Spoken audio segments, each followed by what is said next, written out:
here we go again. I have a different lighting setup every single time I've done a podcast. So next week I'm gonna go in the woods.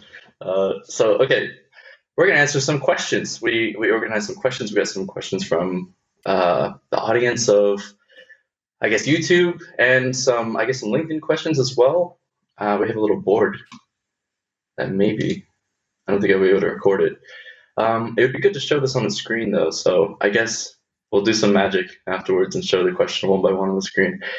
So I just go down the list. Let's just read out the question. Be unbiased. Yeah. Okay. Amazing how you started as a junior and where you are today, and maybe some inputs of what you guys feel juniors are lacking on today and what could be improved on. That's a pretty good question. Tony, what do you think? I'm gonna focus on the last part of the question, which is like what juniors are lacking. I've been saying this for a long time, but like I started in Roto Paint and I did that for 2 years, and I think that was a really solid foundation of stuff. And I don't know if people seem to just like jump just into comp, and they might be losing some of the, like they want to skip that part. And actually, I find that's a really essential part. So don't underestimate that, I guess, is what I would say on that one. And of course, ask your lead, look at scripts. But like what they're missing probably is this. It didn't only teach me Roto Paint, but it taught me like what somebody's expecting of me, what quality that they want from me, like what is an acceptable workflow, what is not. You know, it taught me projections. It taught me like time blur methods and stuff. So I mean, it's not like a waste of time to do that, I guess is what my answer would be. And also like how to check your shots and know that if you can probably spot something wrong, you're not going to get away with it with your soup. So that's right. You can see it, they can see it. Yeah, exactly. Exactly. I guess one I'd recommend is kind of actually, which you wouldn't have been able to recommend before COVID, is maybe reaching out to people more, because you're not in an office now. You kind of have to be a bit more proactive in regards to kind of reaching out to more senior compers than you. Because, you know, like when I started, and I'm sure when we were started, I had the fortune of kind of sitting next to some insanely good senior compers, and I could literally just ask them questions and it wasn't a big deal. Whereas nowadays it's obviously kind of a big thing to kind of message someone. So I think, but again, I don't think there's anything wrong in that. Understanding that people are busy is useful, but I would still reach out as much as you can, because it's basically at that point you want to try and get as good as you can, as quick as you can. So you might as well learn from the people that have already made the mistakes. See, I'm going to How about you guys? G? I would say one thing people lack a lot is just knowing like the concept and the theory of what makes an image look good and what makes an image look realistic. So I find time and time again, there will be people that know a lot of nodes and a lot of, like, let's say keying techniques or filtration methods in Nuke. They focus on the tools, but they don't focus on things like understanding what happens to a lens when something gets close to it, how much depth of field is necessary, color palettes, lighting, all the things that, you know, make our stuff look good and make our stuff look realistic. A bit more like color theory and the theory of stuff, like how it should fit together in composition and stuff, and not just how to do a filter on something. Yeah. Adrian? I think from me, like one that I see like pretty recursively is probably what makes a junior at the same time. But it's one big thing is not just the creative part or the technical part or the making the shot look good part, but also the context awareness of where your work sits, I think. So one thing I see quite a lot is that people, when they're starting out, they are not completely aware of the implications of working in a certain way, like down the line for other shots or for other people, or maybe even the implications of submitting stuff that is not checked thoroughly by yourself.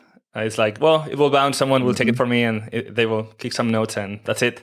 It's like, you must be the first filter, and you must be a thorough one if you want your shots to progress good enough, right? Yeah, that's a good last point. Like, oh, sorry, I was just going to say that's a good last point of trying to fill like wherever you're lacking. I think you should definitely fix, if there's a problem, fix it.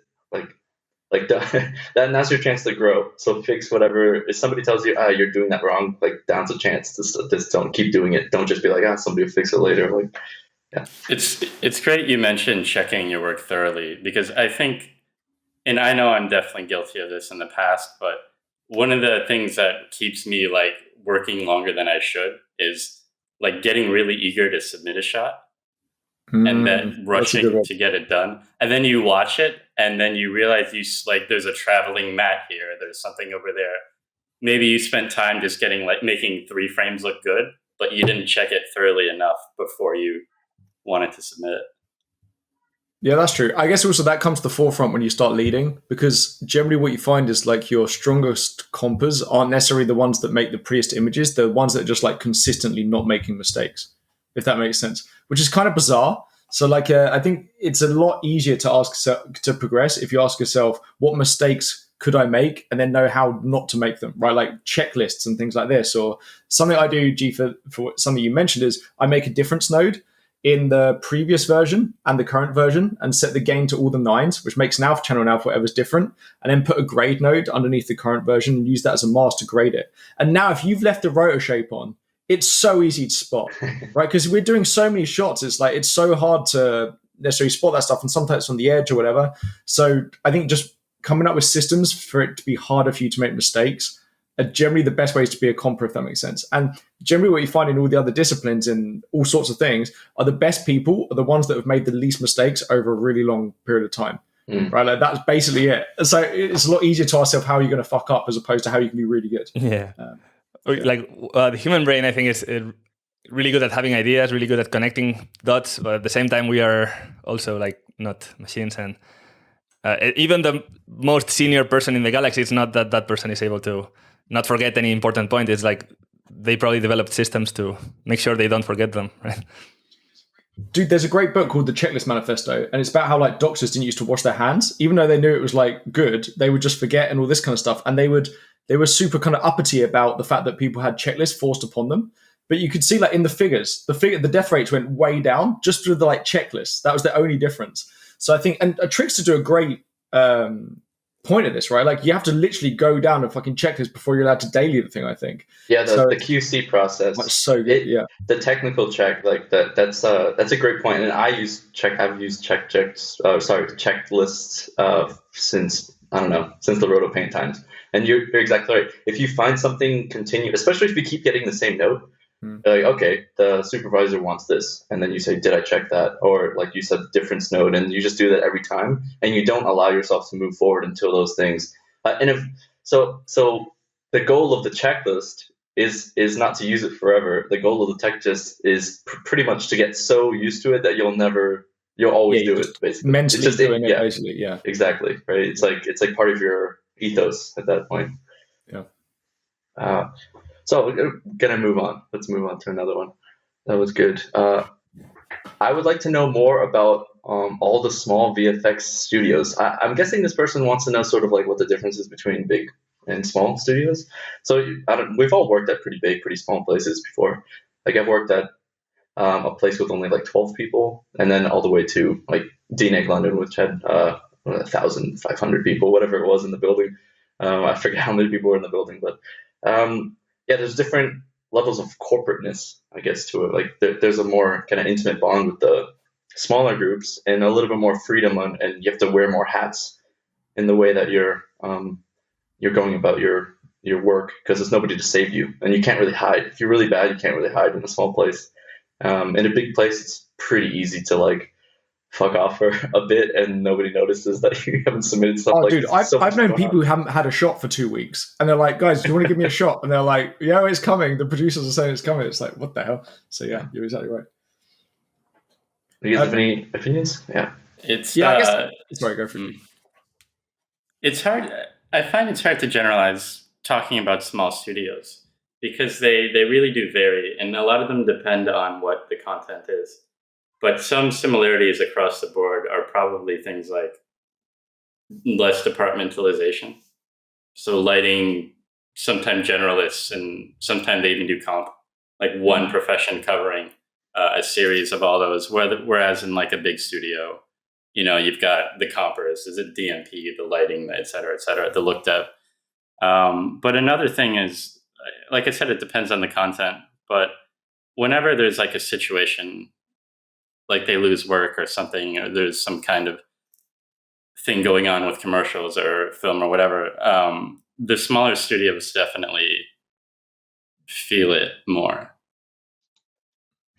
Yeah, like they're more willing to, I don't know, let you go, or I just think it was the opposite, because like the bigger ones have more people that they could let go.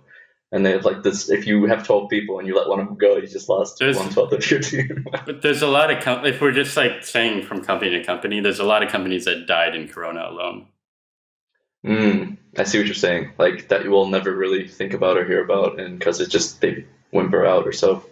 Yeah, it's just the runtime. The runtime when their projects is way short, right? Like if you think of kind of like if you're working on a project for 2 weeks, then your 2-week turnaround is happening basically. Whereas if you're on a project for 3 years, then it's the up and down, the peaks and like troughs are kind of like way smaller basically because they're balanced over time. So maybe that's why like those small companies get whacked way more, because they're iterating on project, or they're like working on projects way quicker with shorter run times. Yeah. So there's that, but there's also less reserve in the bank for if there's like if there's not work, right? So let's say like if you lose a project, it could essentially be the end of you if you don't have a huge amount of money saved just for those situations. Yeah. I guess another thing with small companies is the fact that because they are small, the characters within the company have a bigger impact on the company culture. Whereas on a bigger company, it's more averaged out. And the thing I don't like about bigger companies is sometimes it felt being a compa, like because everything's departmentalized, it's just one department's just pushing their shit to the next department because there's no face to it. It's just, there's no repercussions if you just pass on some crap.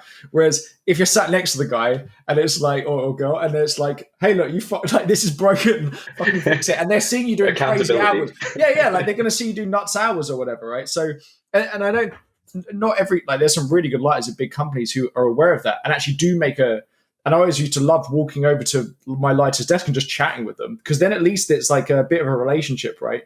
So I think that's another thing as well that I've noticed with small and big companies is just the characters, which can be a good or bad thing. If you've got really good characters and really good personalities, great. But if you've got really bad personalities, man, is it going to suck, right? Because it's like there's 5 people and it's just not so good. So it magnifies it.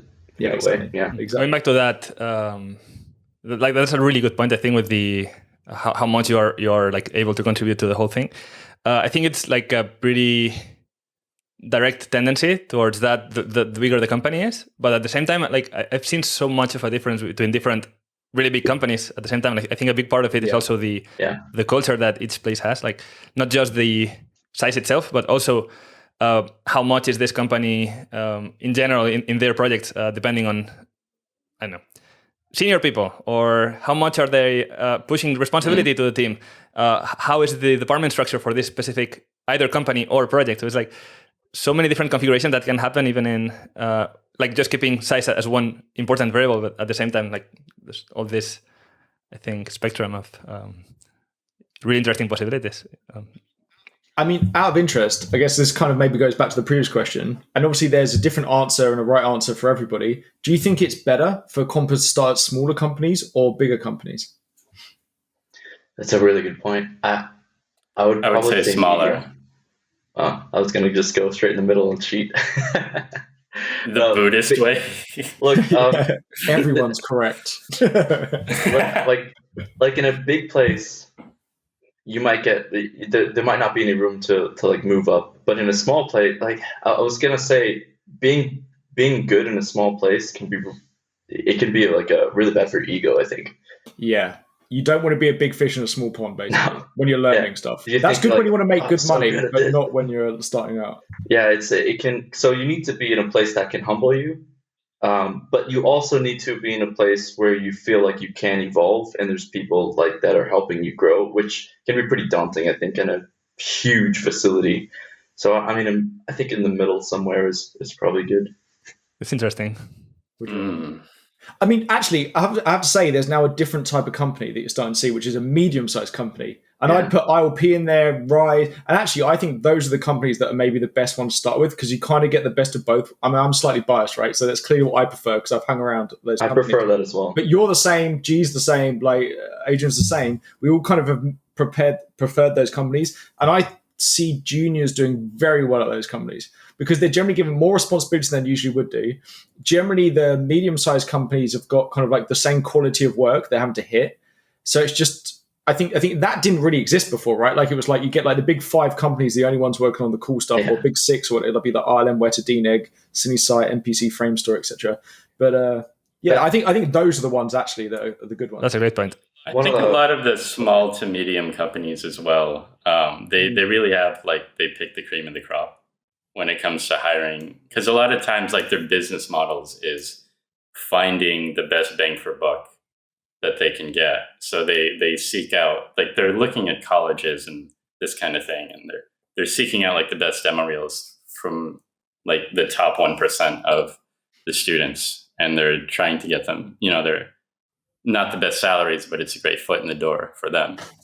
But the nuts thing is, so because obviously I teach at a bunch of universities and things, and students, I've spoken to some students who've had offers from those companies and turned them down and got to medium-sized ones because they hear about like, they read online or whatever about kind of like conditions or whatever. And whether those are right or wrong, it definitely makes a difference. Like branding for these big companies is maybe affecting how easy it is to hire from universities. I'm not saying all of them and things, but like it's crazy. Like some universities I've gone to, the students will be like, I don't want to work for this company.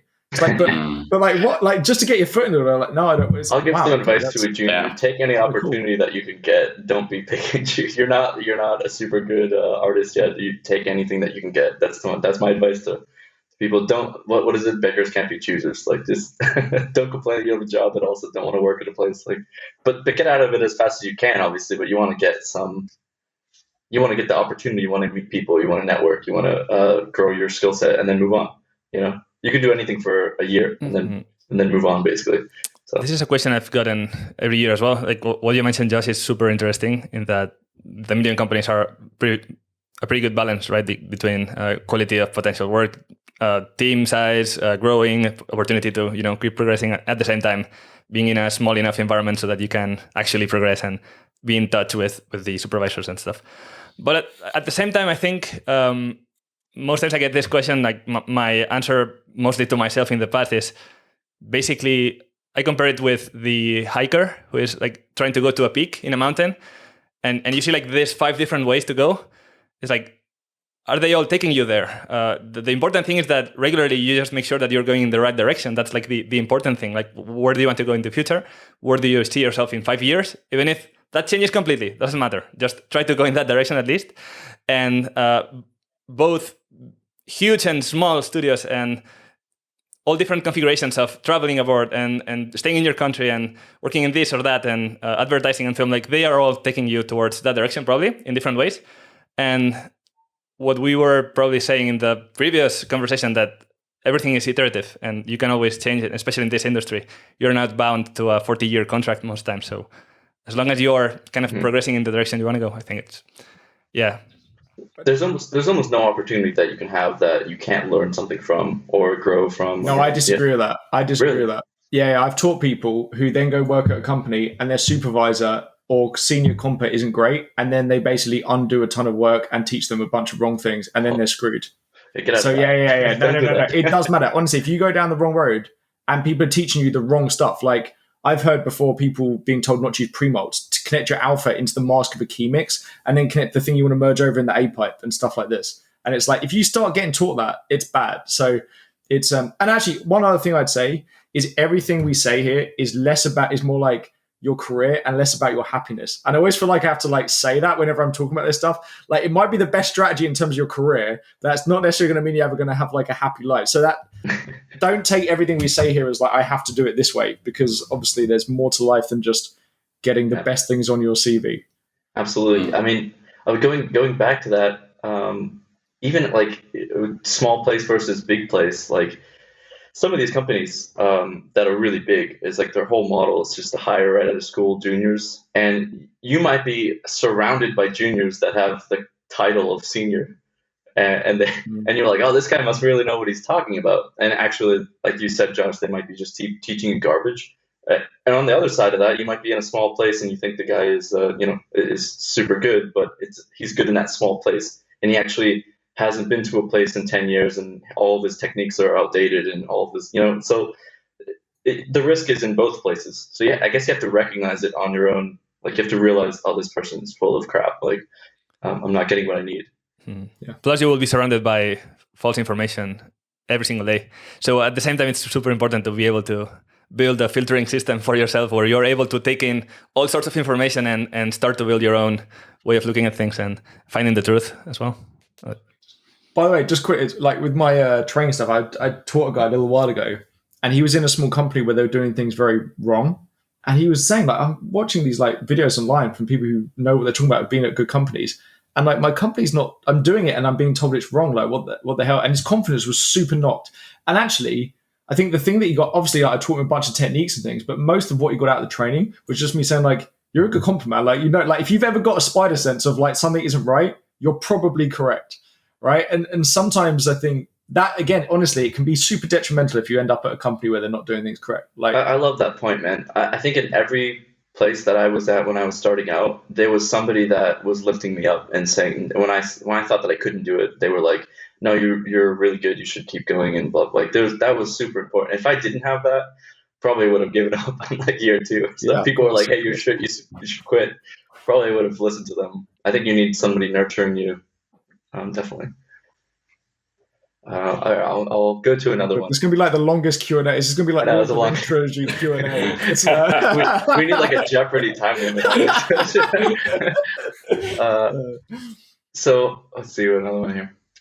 How to start getting shots from projects that you don't have industry experience in comping. So I guess where to get resources from, I suppose. Just go out and shoot it. That's what I would say. Let's go film. Tears of Steel for green screens. They're like Peter Timblake guys, a bunch of shot free plates. I've kicked out some free stuff for the Foundry. I mean, actually, the best thing to do, because the problem is otherwise your show can end up kind of being similar to everyone else. Like, FX PhD is great and everything, but man, does everyone know what those shots look like, and some digital shooters. So what I generally get people to do is kind of go on like Kickstarter or Indiegogo and just say, hey, find projects you actually like. Don't just like spam everyone. And then just say, hey, like, I would love to do a shot for you. Don't do all the shots, because then you're going to end up like splitting your time and end up with no good shots. But that can be quite a good way to get resources that no one else has. Or like Red forums as well is quite good. If you go on the Red forums, you can ask like people who've got those cameras, hey, can I like use your footage, which is another good one. I don't know about shooting it yourself personally, because I feel like if you want to get good at comp, don't waste your time. I mean, I'm not saying it's not useful, but like if you want to get good at comp as efficient as possible, I don't know how much you should spend your time like buying a green screen and lighting it, and then I don't know. I guess it depends on. I've shot better green screens at my house. You might at production. No, but I think the point is, if you need something, like, don't just like.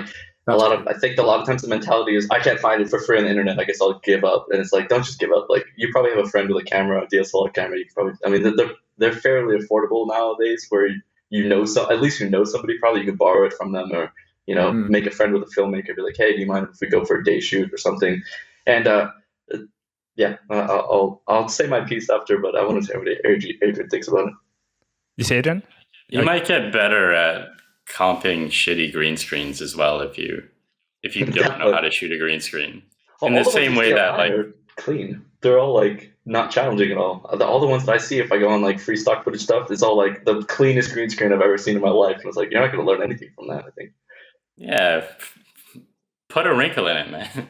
Yeah, that's true. Actually, would you advise then? Okay, so let's say people shoot their own green screens. Would you advise people just like not do any of the stuff you should do? If that makes sense. Like, put loads of wrinkles, take different patches of green and put them over the top. Don't even use green. No. Use red or something. No. I mean, I would say, if you can make the world's most perfect green screen every single time, then you should get a job as a DP, because clearly they need it. I don't think you're going to succeed in that. I'm sure everyone is always trying to make the most perfect green screen, and you can only do what you can do. So, yeah. Just to quickly touch on this one, I think that's also a question I get quite a lot and from the students. And like nowadays, especially for compositing, you don't need the high bitrate, low compression footage for all the techniques. You just need it for green screens if you want to pull a proper key. But you can track pretty much anything. You can do a matte painting on anything, prep on many things. So there's so many things that you can do nowadays. Even with the iPhone, you have the ProRes, and that's more than enough for so many things at the same time. So if you want to pull a a key. What's the best way to learn keying? So if we're talking about learning, maybe just I would recommend like sheer volume of try to do as many keys as possible, and do not try to stick to the best key that you will find, so that you will pull that one and put it on your reel. If you're making a cool shot for the reel, then yeah, go do keying shots first.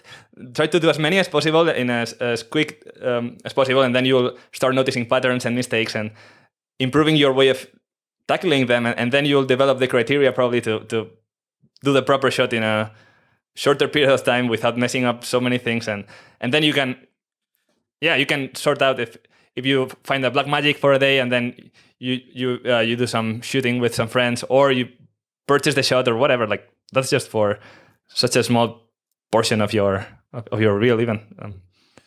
The sheer volume idea is interesting, because in all of my, I can't tell you how many people I've interviewed, how many reels I've looked at with the intention of trying to hire somebody. If somebody just like sent a reel of like 20 green screens that happened to be like decent keys that they did like on a laptop or something, I think that would garner a pretty like big interest from me. Mm-hmm. Instead of something that's like a mash of like various basic techniques. And it's good to see those other techniques too. But there were times where I just needed somebody keying. I just like had maybe 60 green screens in a shot, and I needed somebody that like would be able to knock those out. So if somebody were to have sent something like that, it would have been like probably a surefire hire. Yeah, but that's quite a unique situation, right? That's the issue, I guess. Like that's super unique. It happened that you were looking for green screens at that time. Yeah, but there's been so many projects where I've been looking for green screens. That's interesting. I'll give two pieces of advice on this, because it's something that I learned when I was making my student demo reel. Probably G knows the story, but I'm not going to go into the story. But basically, I failed the first time I tried to make a demo reel, and I had to make a demo reel the second time, and I had to learn from my own mistakes. And I learned from my own mistakes by looking at people that came before me. And what I realized was that they were doing it differently than what I was trying to do.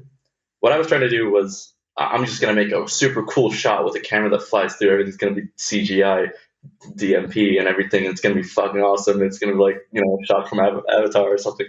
And I realized that you can't do that. It's too much work. If you're a compositor, your skills are probably not good enough in other 3D departments to even get away with that. And your time is going to be spent making the 3D shit that you don't need to do as a comper.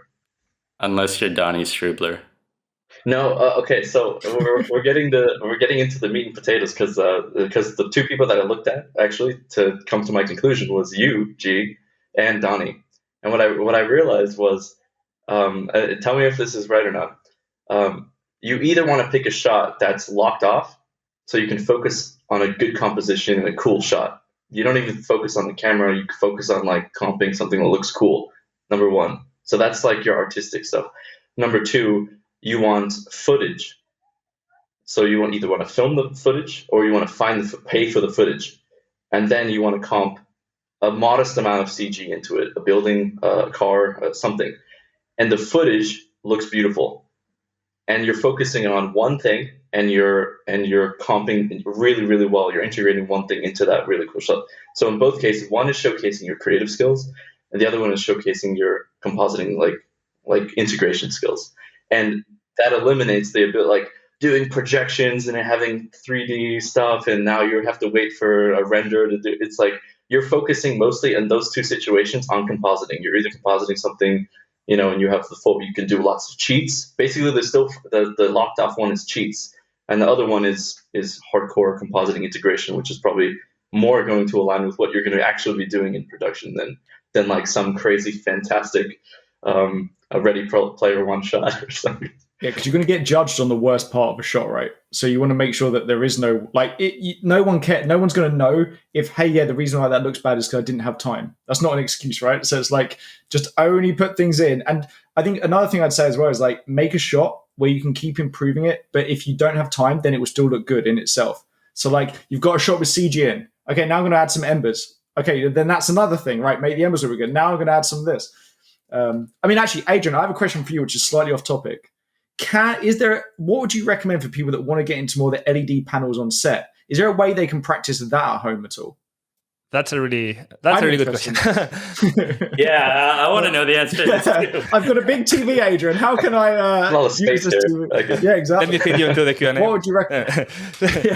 I that's a really interesting one as well, because it's a tough one to answer. The thing is, there's so many resources right now on the Unreal Engine side. You have a learning portal which includes so many things, even in relation to in-camera VFX and setting up screens. So you can use the TV that you have in your room just for projecting stuff, and then with your iPhone, just use it as a camera that is tracked, and then you can project stuff. That you can do all that stuff in a really, really, really indie level, I would say. What step was the iPhone? There's some apps that you can use, like CamTrack AR. There's some apps that you can turn your iPhone into a low cost track camera. That's good. In regard to the learning at home part. Then if you are really looking to move into the industry, that's a tougher one because there's almost no industry at the moment. That's the thing. It's still like at a really, really early stage, at least when we talk about LED panels. And even if there's so much investment into big stages and stuff, there's still not that much of a... Out of interest then, what could someone put in their showreel that would be unique to them wanting to get into the on-set LED panel things? So like, for instance, if you're hiring a comper for your particular bit on set, maybe you don't want to see the same thing, right? Keying CG, blah, blah, blah. So what would you say they should... What is another shot they So... Yeah, for live production, we're saying, right? Not for post-production of LED. Yeah. Like, imagine you've got to hire someone who's going to be on set, grading the stuff on the screen, etc. What specific, one shot would you want? Two things that are completely out of the scope of what I would look for in a normal compositor. So I will focus on those ones. One is really important in the interview itself. I want to see that person can be, can flow in a production environment where the client is there and there's tension and I want to see someone agile that can make fast decisions, and that's like a really important thing. How could they demonstrate that though in an interview? Like, would you ask them, "Hey, look, this on set, the LED panel's broken, and you've only got $50 You set up a black base in their house. Christopher Nolan shouting at you. He hires a SWAT team to come in. That's it. Like, what? How could they demonstrate? So there's no proper way to demonstrate it, probably, but you can tell when a person is like agile at thinking and giving answers and how much.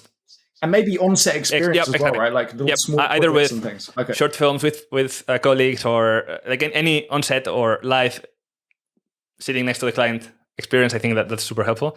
And at the same time, like anyone that's going to work in this, like you're going to test that person for a while, and they'll need to stay in that as an assistant for a while, and then you can judge it if they can move to a more creative live setting. At first, there's so many roles that need to be filled anyway. So that's the first one. And probably the second one is a technical interest in gadgets. Gadgets meaning real-time stuff, or that person knows Unreal Engine, or they are messing up with nerves, or they are into deepfake. I want to see an interest in all those areas, because at the moment, LED panels and virtual production is such at an early stage that you really need that person with the passion for just, cutting edge. Yeah, just playing with stuff. But that's quite a lot of software. But that's quite a lot of software. Is there any hardware they can play around? Because you know what I mean? Like, that's a lot of software. Is there like hardware in terms of that kind of stuff they can play around with? Well? So those two things I covered are more towards the profile and attitude of the person, more than the knowledge itself. Regarding the skills to develop, I would say that an eye for compositing and lighting and photography is key. Like, it's super important that you get that in any lighter/compositor, probably. At the same time, you need the real-time aspect. So the real-time aspect, so a safe bet would be Unreal Engine in this moment. Unreal Engine is such a big topic, but you can just go into the basics. Just load geometry, add a texture, do some lighting, render some stuff. That's just the basics. No need to go into all the interactivity and all of that. There's also quite a lot to learn about just in-camera VFX. There's a whole module of in-camera VFX in Unreal now, so you can learn how to... What I was saying, just there's interfaces such as Touch OSC, it's called, where you can make your own buttons on the phone, and then those buttons change stuff in the Unreal scene and in the TV. that's super interesting. And if you are, engaged into those things, that's probably taking you in the good direction, I think. So it's that mixture of real time plus a creative good eye, I think. So Tony can finally make his Lord of the Rings shot that he wanted to make for his reel all those years ago. Yes. Is that what you're saying, Adrian? Yeah, that's what I was thinking about. I was like, oh man, maybe they can do it that. You can do it. Forget everything I said. Just take the iPhone and Unreal and just make it. Exactly. Cool shot. All right, I'm gonna go to another question. We'll get a couple more. Okay, this one is talking a lot about they want older people to answer this question that have 20, 25, 30 years experience, but we'll do our best, I guess. One topic that's almost never touched upon is retirement, getting insight for those who have been in the industry for longer or who have already retired, of their strategy to retire as a VFX artist and what retirement as a VFX artist looks like. I don't know anybody that retired from VFX because it's such a young industry. It's like generally, I find like people who've retired are like they go be a university lecturer or something because they had a family and they wanted it. But they're like yoga teachers. Is that your plan? What's your backup, G? What what would be your backup thing? Professional surfer. Nice. That'd be good. When you're 80? Yeah. Yes. Never too late. He's going to that coast in Portugal where the fucking waves are massive. What a way to go. That was the last time I ever saw him. I mean, I think like retirement in this industry is the same as any other industry, to be honest with you. Like make sure you're putting away money every month. Not only in a pension, because you can't access your pension until you're like 50. Well, I'm only talking about UK, but like 55, 57.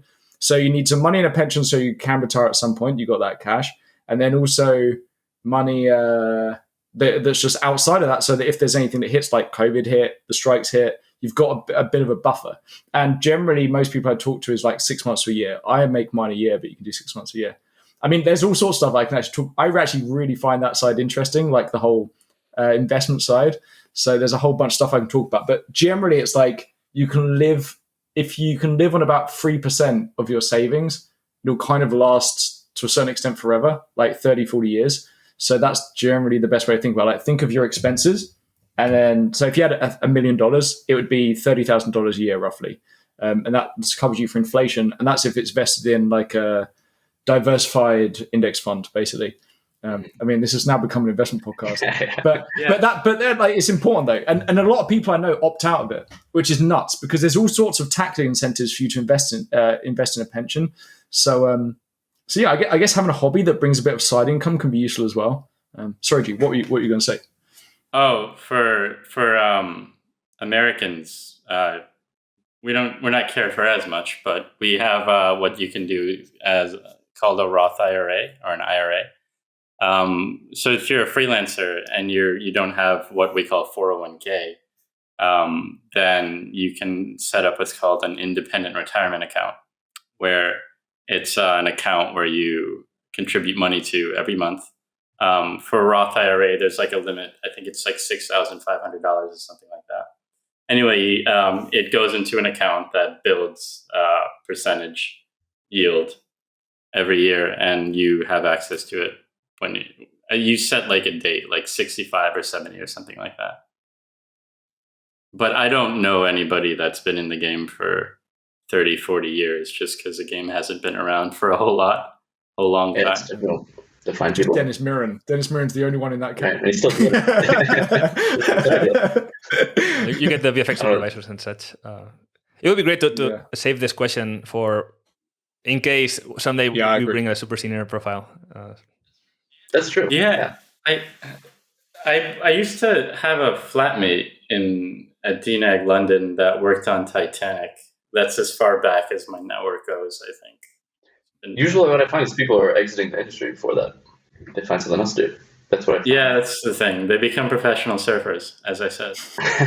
All of them. It's just all of them somewhere in the Bahamas. They go from like having no vitamin D to suddenly having all the vitamin D. They're going to make up for it. Yeah, exactly.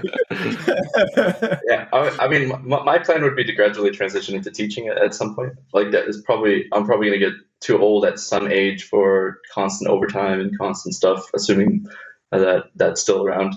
in like 30 years. So then I would just transition to like a university job probably. And then from there, exactly what you said, Josh, with the, save 6 months to a year and then invest some percentage of your income, 10, 15%, 5%, whatever it is. And then just have a pension and then find something that is more relaxing as you age out of the stressful stuff, probably. Well, would you not always want to do competence? Like for me personally, I kind of get that, but I don't think I'd ever want to be like in education full time. But because there's so much bureaucracy, man. Like I think I have the best of both worlds, and I'm sure lots of us do when we do education stuff. Because it's like we just get to dip in, be this fucking like, oh yeah, you do this, and then we're out. It's not like we have to deal with all the crap that goes around with all the other stuff. So.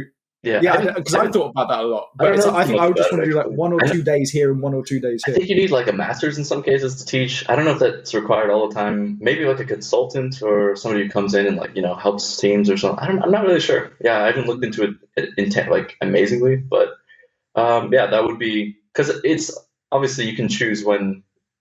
I don't know any school. Well, I do know one school that runs 24 hours, but I don't know like the taxing amount of work that you're going to be able to do when you're like, I think I don't want to be 60 and on a computer slaving away on Nuke.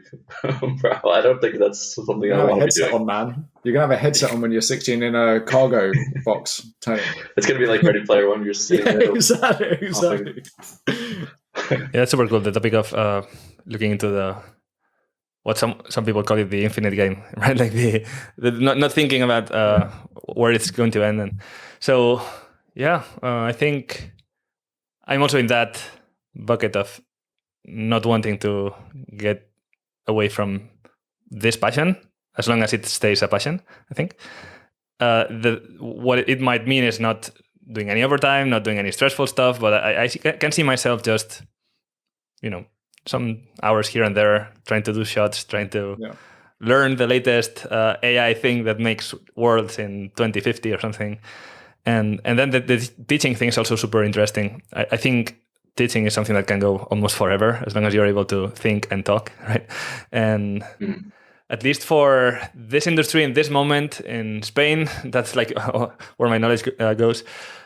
It's not a regulated industry in that we don't make bridges or save people from death or stuff like that, at least directly.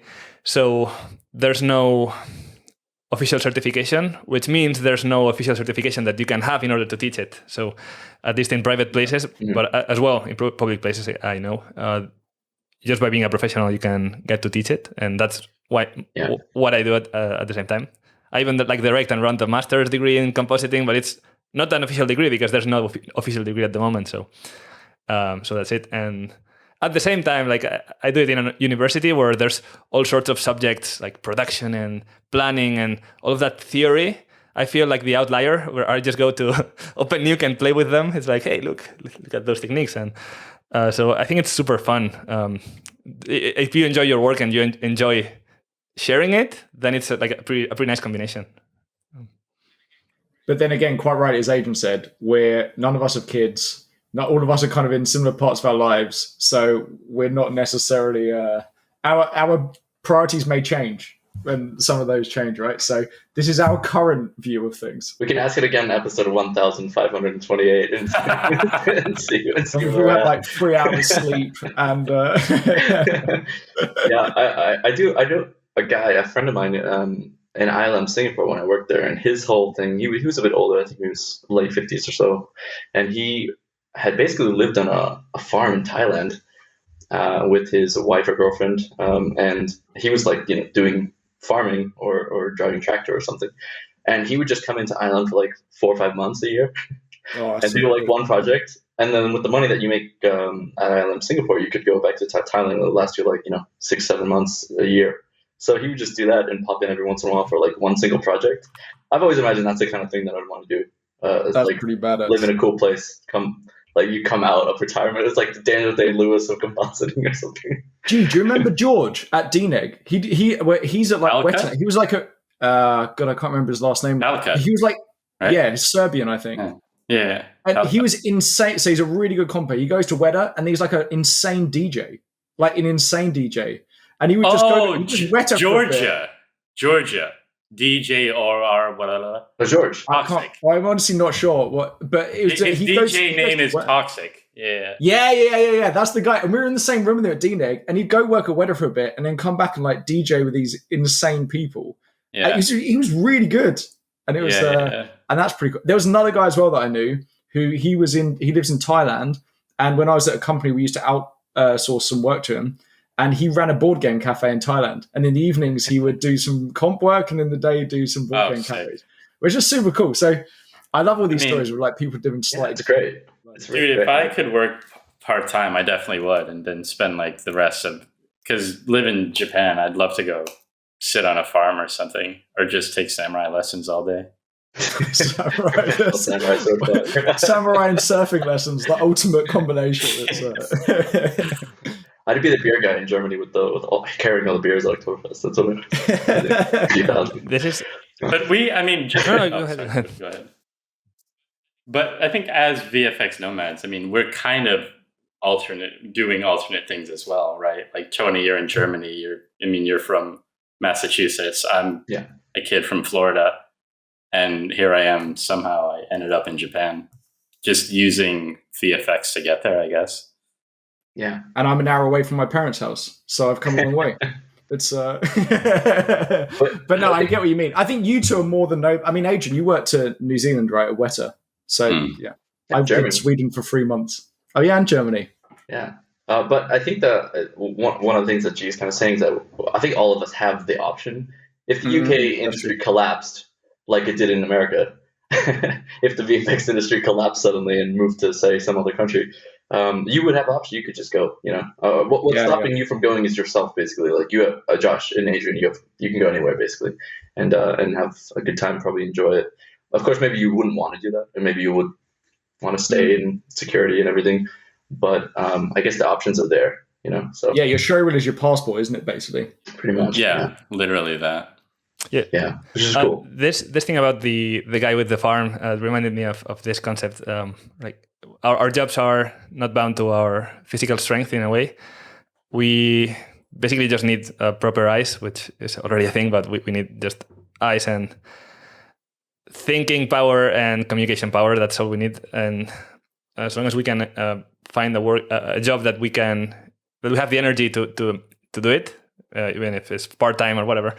There's this notion that I think I first read it from Tim Ferriss at some point about just splitting your retirement into smaller chunks through your life in a way that you don't just use it all when you're fucked up basically and your body doesn't respond anymore and you're not able to do nice stuff like in your 30s, 40s, 50s, 60s, you're just being able to enjoy and basically take a step back and into your life and kind of consider retirement in that way. Not sure if that's even retirement in itself, because at some point you will not be able to do anything at all. But just trying to push that as long as possible, I think it's interesting.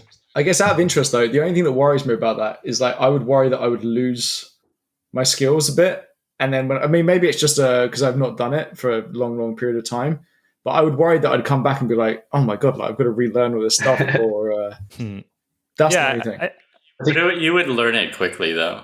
If the passion's there, you would, Yeah. Also, it doesn't have to be 10 years. It can be like 2 months every time. Like Tony does a retirement every year, right?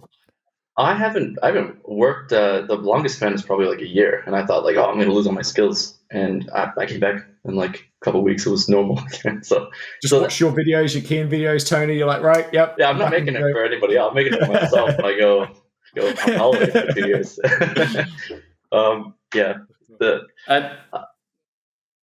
I'll read the next one. This is very similar like topic. Topic of health, physical health. Sitting 8 hours a day, 5 days a week can catch up with anyone at some point, and in some health ailment or some health ailments might form. So I guess it's kind of like, how do you be healthy over a long period of time so you can reach retirement, I suppose. Adrian's fucking parkouring. Adrian's the guy to talk to. He's doing fucking parkour. It's probably not the way to guarantee retirement is parkour. Yeah, parkour is the way to guarantee that on retirement you can become a professional surfer. I think such a wide topic, I think. And for each person, it might mean something different. In my case, just in the overarching health conversation, my own life situation took me into a situation where I had to drastically change my way of eating, my way of sleeping, and now I look like a normal human being, but that was not the case 10 years ago. And that was actually when I was already working. But in some way, I managed to put all my energy into getting through the working day. And that's why I did that successfully enough. But everything else was just messed up. And just like getting these pieces into place through the years really helped me a lot. And I now acknowledge how important it is to look for yourself as well. Like, it's not just work. If you're looking in the long term, you really have to nail so many other areas, and even just not just health in terms of energy, focus, etc., but also in terms of where you're at, the energy, if you are enjoying, if you have a purpose to what you're doing, all that. I think that's super important. I would categorize all those things you said as health, personally. And I think just if you look at objectively what we're doing when we work, we're sitting in a chair for 8 hours at least a day. So I think we really should put a focus on just making sure we're not eating too bad and that we're getting a bit of exercise and some vitamin D, because we didn't involve, sitting in chairs, and we haven't really seen the long-term effects yet because our industry is quite young. But I would say to any like VFX artist, we get so passionate into our shots, right? We tunnel vision, and we're eating seamless orders every day if we're working like crazy hours. Next thing you know, you look at yourself in the mirror, you don't recognize yourself anymore. But there's just something to be said about maintaining a good health, whether it's physically, mentally. But Tony, you go running, right? Like every day. Yeah, it was something I forgot to mention on the last podcast because I was talking about how to de-stress or something. We were talking about how to avoid burnout. I run a lot. I run all the time. So I run during lunch a lot of times. If anybody's ever worked with me, they know I run during lunch because it's sunny and it's nice. Like when you live in a climate where you come to work and it's dark and you leave work and it's dark, it's nice to run during the time that it's sunny.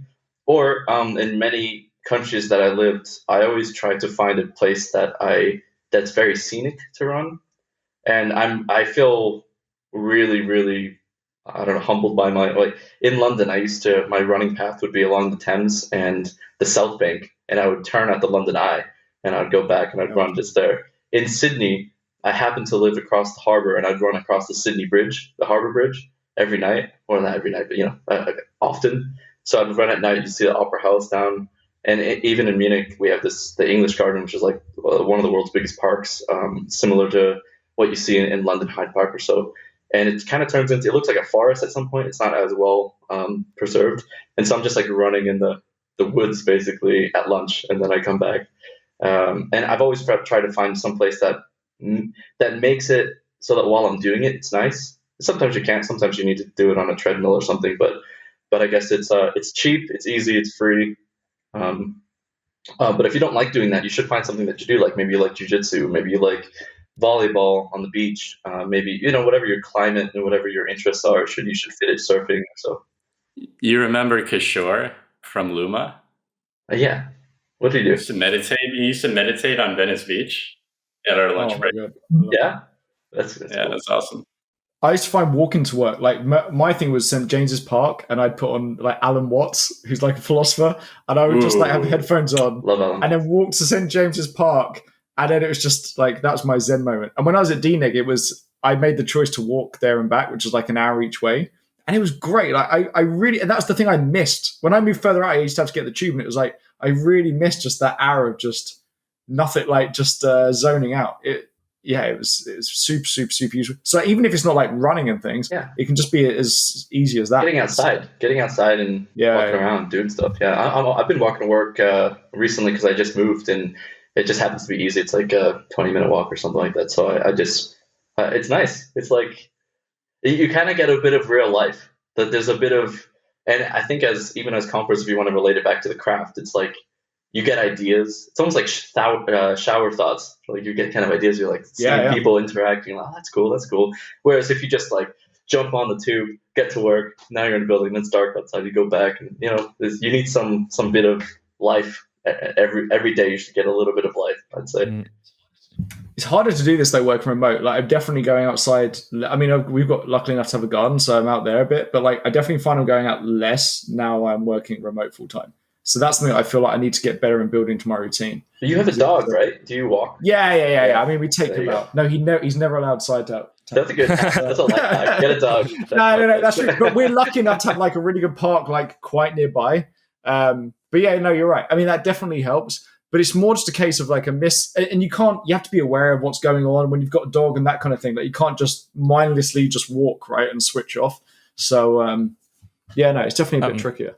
To cover this too, so I think if your situation allows, like it really depends on where you are and how your work is organized at the moment and all those variables and so many other variables I cannot even think about. But for me at the moment, I'm also in a remote situation, so I just miss just walking and getting the car or getting the tube or whatever, and then just forcing some activity upon yourself before getting into Nuke or into the emails.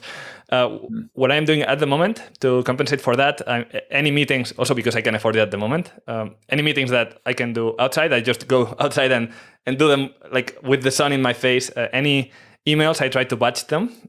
So batching tasks is also a really important thing for me, but especially emails, because that's something that I do not need to be hyper-focused on one single task for 3 hours. And I tend to try to do them outside as well and stuff like that. That's at the moment. Cool. So before that, when I myself was in a situation that did not allow for any of this, especially in New Zealand, there was like a crunch time that went for months and stuff like that. I felt at that moment that parkour was my only solution, but my situation did not allow for that. I got into work in the morning before the light was out, and when the sun was out already when I left. So that really got me into I don't know where I am anymore state. And I found that parkour is not the only solution.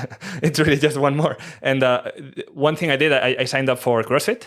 That's not my favorite sport or anything. It's just a way to get the blood flowing through your brain and get tired, basically. I just did it twice a week, 6 or 7 in the morning, just for an hour.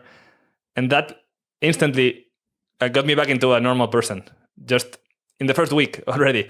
And it was just in the morning, wow. just getting that out. But it's such a strong anchor to the real world. Yeah, you will feel so much better if you do some sort of activity and get your blood pumping. Like it's crazy. Like I've had bad mornings and then gone for a run and then I feel fine in the afternoon. Like totally all the kind of anxiety, anger, just like I feel good now. The endorphins work wonders. Absolutely, yeah. And it sucks. You never want to do it. It's raining outside or something. You don't want to do something, but if you just force yourself to do it, it's you're not looking forward to the thing. You're looking forward to the beneficial feeling after the thing, which you really want. So whatever that is, though. But obviously, if you enjoy doing it, it's even better. So find something you enjoy, I guess. And I guess actually, I think like we'd all probably say this is true. Like if you're one of these people that's like, no, I should spend that time watching a tutorial and comping so I get better. Actually, I think doing something like that will actually make you a way better comper, and you'll have an unfair advantage over the people that aren't doing that. Well, what you're saying is true as well, as far as like, if you're in a state where you're just tired all the time, like the more energy you have, you'll be a better comper because you'll have more energy and you'll be more on top of it and more, quick. So like, even if you just strictly like, oh, but that's not helping my compositing, it does, because you're in a better mood, you're in a better, like your endurance is better or something, you just it helps you. You'll also overall be a better person to deal with. Yeah. A nicer human. And also, even just to dumb it down even further, our job as compositors is to kind of emulate real life a bit. So it's going to be fucking hard to emulate real life if you're not looking at it. It's all right. Like it's like the amount. I remember seeing someone once Google this tree that they needed, and they couldn't find it. And it's like we're right next to like St James's Park. I guarantee and you could take whatever photo you want of that tree. Yeah. And you can take as many photos as you want. And it's just there's that as well. I always remember working on Wonder Woman, and I had this water shot. and I couldn't work out the way reflections didn't look great. And I was walking along the Thames to work, and basically I was like, oh look, all the building reflections are following me. The angle's changing as I walk. I was like, okay, cool. That's the art. Like it was like all of this kind of stuff. So it's having that same observational eye when you're just going about the world is super useful. Super useful. Yeah, we were. And a little one last thing. Okay. One useful trick I have now is if I feel like I can't tackle a problem, I will force myself to like just leave it alone or go for a walk. And I generally find that then the next day it's like the easiest thing ever to answer some of the time. It's another useful one I've learned. Yeah, sometimes it just comes to you in your sleep or Yeah, shower or something, or on a walk. Yeah. Yeah. 3 a.m. while you're sleeping. Yeah. Oh man, that's happened to me before. Definitely. Wake up. Sounds like Tony. So that's one great analogy that worked a lot for me in this regard of the you should be watching a tutorial, but and it's the thinking of yourself as a computer. Most software problems are really a hardware problem. So there's no point if you are a computer and you want to download the tutorial into your brain, you first make sure that there's no overheating problems and there's there's enough free space in the hard drive for it. And all of those things are not just about putting more energy into trying to focus. It's all about taking a step back, make sure the hardware is right, and then you can potentially go in again. And that is a very good analogy. I mean, that's a very Adrian analogy, but I fucking love it, man. That's a very good. That's very good analogy. When we do this podcast tomorrow, I really do think Adrian's a robot. So I gotta get my oil from somewhere and change my parts. No, dude, I love it. That's. I think that's the problem actually, because like you get very far in your career if you min-max stuff, but min-max only takes you so far, and like it's just, it's all generally what separates different compers are the fact that they're doing all these things that actually are a bit different from the other people that aren't necessarily comp related. And then you can offer unique insights because you've got these weird things that you're doing on the side. Yeah. I would say... Sorry, G. Oh, sorry. Oh, go ahead. Go ahead, G. It's gone. Sorry. Okay, well, don't... one thing that I'm usually... I read a lot of these like productivity books and stuff, but I would say don't be discouraged by if you don't have the perfect day. It's all these things like how to manage a perfect day. If I wrote a book, which maybe I will one day, I'm going to call it like the work-life pendulum, which is basically if you can't get to it today, if you can't get to it for 3 months, okay, well, the pendulum swings back, and then you can go on holiday, you can do something for 3 months, and like just because you've lost your fitness or lost some of your free time doesn't mean you can't get it back at a later time. Like if your day is temporarily designed poorly, you can design other days better, and you can make up for it in that sense. So like I'm always doing these pendulums of like, oh, I haven't worked out or run for a while. Okay, now I get back into it, and it's like swinging back and forth all the time. I don't know if that's healthy or not, but at least it's swinging back at some point. And if I was always looking for the perfect day, I wouldn't do anything, and I would just let years go by without doing anything. So cool. I think that's pretty much all the questions that we have. Yeah, I think we pretty much covered all the questions. Cool. Oh so until next week, right? Or until the next session where we're going to YouTube comments again. And they're asking for Adrian's parkour routine and things. Adrian, if someone wanted to get into parkour, what is a good tutorial person you would recommend they watch like a tutorial? Alex Honnold. He's hanging off a building. The best tutorial is real life. 15 years ago, it was different because there was probably no one in your country doing it or in your city. At the moment, you have gyms and you have seasoned practitioners in every single city. So the best thing is find your local gym, find people that have been training for a long time and did not break their body in a meaningful way, which guarantees that they have like a philosophy and a focus and stuff and just learn from real people in the outside world. That's, yeah. Nice. Yeah. And G, what about surfing, G, what about surfing? Is there any way you could recommend for that? Yeah, I would say start on a longboard. A lot of people see people on shortboards and they watch them doing all these maneuvers and they think that, oh, I can just jump on that too. But starting on a shortboard will make your life miserable because it's very difficult to paddle and it's very difficult to stand on. So you want something with as much buoyancy as possible. You basically need the door from Titanic, is what you're saying. Just start with that, and then you're... Pretty much. Start with the kitchen door, and then exactly. You have to hold the door. As big as the ocean you're about to go on, and then But should people take classes in surf? Because I did try it once without classes, and my standing record is like 1.5 seconds, I think.